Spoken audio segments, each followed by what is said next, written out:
Talagang ginalingan ni Yorme. Tingnan mo yung dating madilim dito, sobrang liwanag na.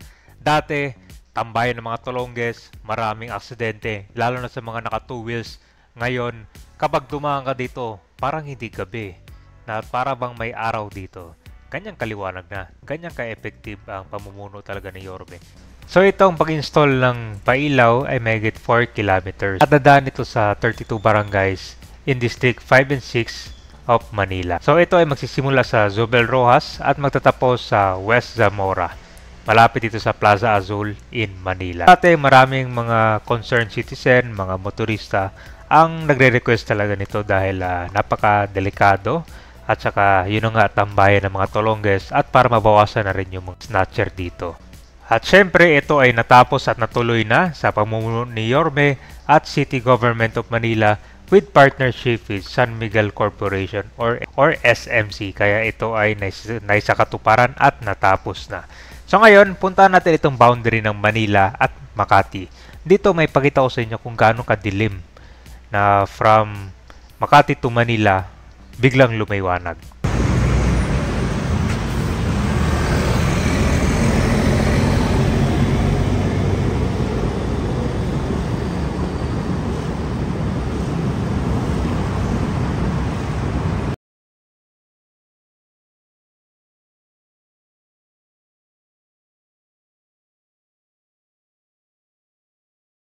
Sir, anong masabi nyo ngayon na maliwanag na? Okay naman, okay, maganda lang. Okay, mga snatcher, mahuhuli sila. Hindi, bubunggo, gano'n. Yung mga motor natutumbat dahil medyo madilim. Pero ngayon, okay, maliwaris lang, maganda na. Matagal no kasi inantay pa ni Yorme. Si Oo, Yorme okay. parang magawa na. Sabi nga ni Yorme nung dumaan, bubuksan na yan, sa October. Bubuksan na, magkakailaw na. Yun nga, sakto nga. Pwede dumaan siya daw ng madaling araw, binuksan na. At yun, binuksan ulit. So ibig sabihin sir, matagal na palang na-install yung mga pailaw dyan? Oo, matagal na. Mga kailan na-install dito yan? Mga Hindi, in-install yung kinibit-kibit. Oo nga, September. September ba? Darang taon. Hindi lang September. Ngayon taon lang? October pa lang tayo eh. So parang ngayon lang na pinailaw sir? Oo, may nagawa. Bali yung pag-install nila dati sir, talagang gabi yun sila no? Hindi, maga hanggang gabi sila. Umaga? Oo, pag-gano'n sila, pag-gano'n eh. Tapos sirado yung kalsada? Hindi, meron pa rin may mga daan. Madilim pa lang. Madilim lang. Sige, sige. Ang gabi lang, ang gabi ko close, madilim. Ngayon, okay na oh. Ayun kasi makikita mo na kung meron tumatambay. Yun. Tapos sir, yung mga nagsusunog ng tanso, wala na. Oo, meron din. Kasi yung ibang poste ng Skyway doon sir, nilagyan na ng gun. Nilagyan siya ng, isa wall poste to, nilagyan na siya ng ano, para hindi masunog. Ayun. Doon sa unahan, meron na. Uli. Ayan. Ngayon, okay na, magwalag na. Kanina, may gabi ko close. Kitang-kita mo yung mga lubak dito. Ayan, safe na safe para sa mga motor kabayan. So ito yung Barangay 735. So good news mga batang Maynila. Nabanggit nga ni Yorme na talagang nasa plano pa lang to. At napatanong siya kung paano gastusin at i-budget to. Kasi 1 million din to. May alamin niyo yung interview ni Yorme kung paano na tuloy to with partnership with San Miguel. So dito sa ganitong oras, usually traffic ngayon kasi approaching December na kaya maraming mga truck ang dumadaan dito. So ito ay dadaan sa 32 barangays of Manila at nasabi niya na yan na itong mga taga-barangay ay bantayan para na rin sa maintenance at para syempre hindi tirahin ng mga Tolonges. Ito guys, sila may pinagkaiba. Parte na to ng Makati. Ganitong itsura noon. Doon sa may Peña ng Manila. Diba? Tingnan mo kung gaano kadelikado. Okay. Ito yung tinatanong nila kung dito daw sa area ng Makati kung may pailaw na. Yung iba yata ito wala pa, madilim pa. Diba? Kita mo yung ganyang kadilim mo. Ayun yung favorite spot ng mga tambayan. Tapos maglalakad ka pa dito ng gabi. Diba? Napaka-delikado.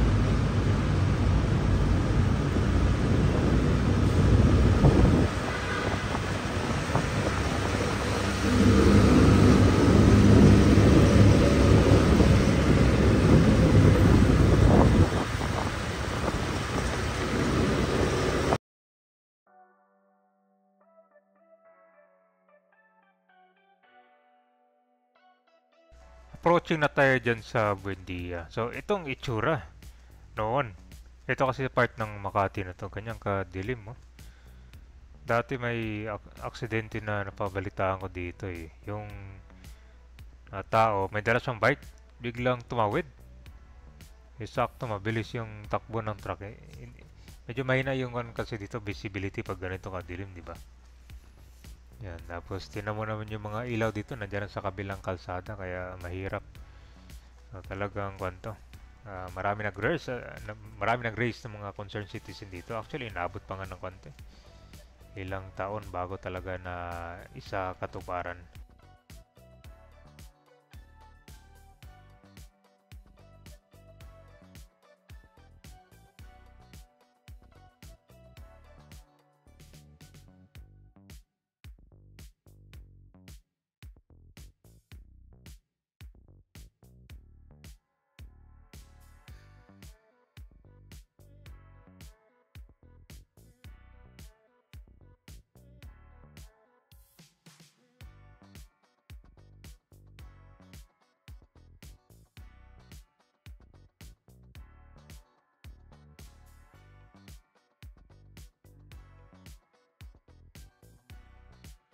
Nandito na tayo sa Makati City. Pagka lampas natin dyan sa Pailaw, ayan, part 9 ng Manila. O, diba? Tingnan mo, ito kasing kalsada na to, para siyang expressway na may kita mo mga motor dito lang nakakadaan, diba? So talagang nakakatakot. Tingnan mo yung mga kasabay nila, oh. Mga 10-wheeler truck. Tsaka yung mga takbo ng sasakyan dito, mabibilis din yan. Umaabot din ng 40 to 60 kph yan, diba? Kaya delikado pag ganito kadilim. Oh, tinan mo yung pinagkaiba, di ba? Parang galing ka sa mainit tapos biglang lumambig. Talagang biglang nabuhayan yung mga motorista dito. At na-interview natin sila. Lalo na sa mga yung delivery app. Yung nag-deliver sila ng pagkain, mga pasahero. Tuwang-tuwa sila kasi pag ang destination nila from Makati papuntang Manila. Dito yan sila madalas dumadaan kasi tinuturo ng navigator app eh, 'di ba? Yung mga highway eh. Syempre, para sa mga baguhan, dito talaga dadaan yan. Maliban na lang sa mga kabisado ng lugar, sa mga ibang eskinita.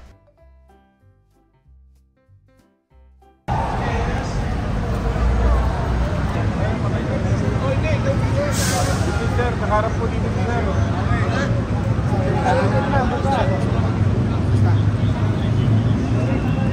Sabay-sabay po natin. Mainawan. Ang 700 years. In 5, 4, 3, 2, 1.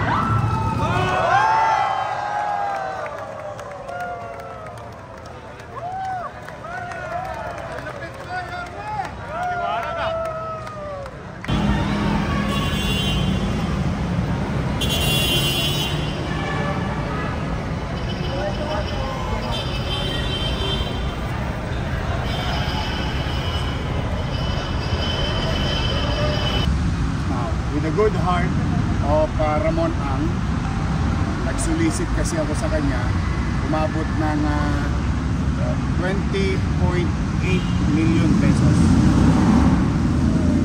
yung project.